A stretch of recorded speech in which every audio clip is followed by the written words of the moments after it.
We never set out to build the world's largest four-legged exoskeleton, but we did, as it turns out. The Guinness folks contacted us and they said, just exactly how big is that thing? Which it's got. Artist and mechanical engineer Jonathan Tippett was transfixed by Transformers and the power loader in James Cameron's film Aliens. Now, he's managed to build the world's first and largest exoskeleton mech suit and is pioneering an entirely new sport of mech racing. There is literally nothing like it. Nothing like getting in a giant 4,000 kilogram, 200 horsepower mech suit. It amplifies your strength by about 50 times. The 10-foot tall machine, named Prosthesis, is entirely controlled by humans. In 2020, it was recognised by the Guinness Book of World Records as the largest tetrapod exoskeleton in the world. At first you're locked in because the exoframe is directly linked to the structure of the machine, the legs of the machine, and so until you turn it on you can't move. And then the pumps fire up, the fluid starts flowing, the pressure comes up, and the machine suddenly gets loose and it gets kind of alive. And you realize that with the tiniest push of your hand or your foot, this 4,000 kilogram machine will move under your control.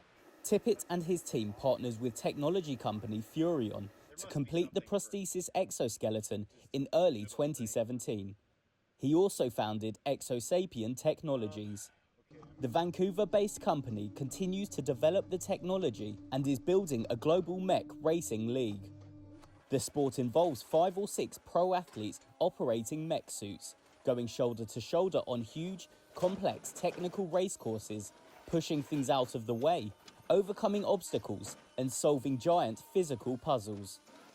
We have a fairly well-established training regime now, so we can throw people in there and be like, okay, do your front push-ups, your back push-ups, and your squats, and we walk them step by step into gaining command of the machine. Within a few minutes, you're standing and you can move the machine and you can balance and you can tilt.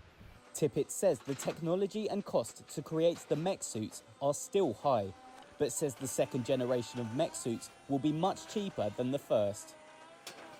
We see a future where powered mech suits are as common as ATVs.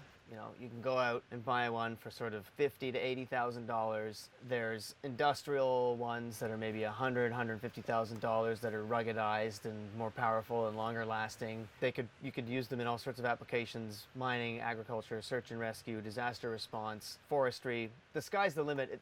A mech suit is about as useful as a human, but amplified 50 times.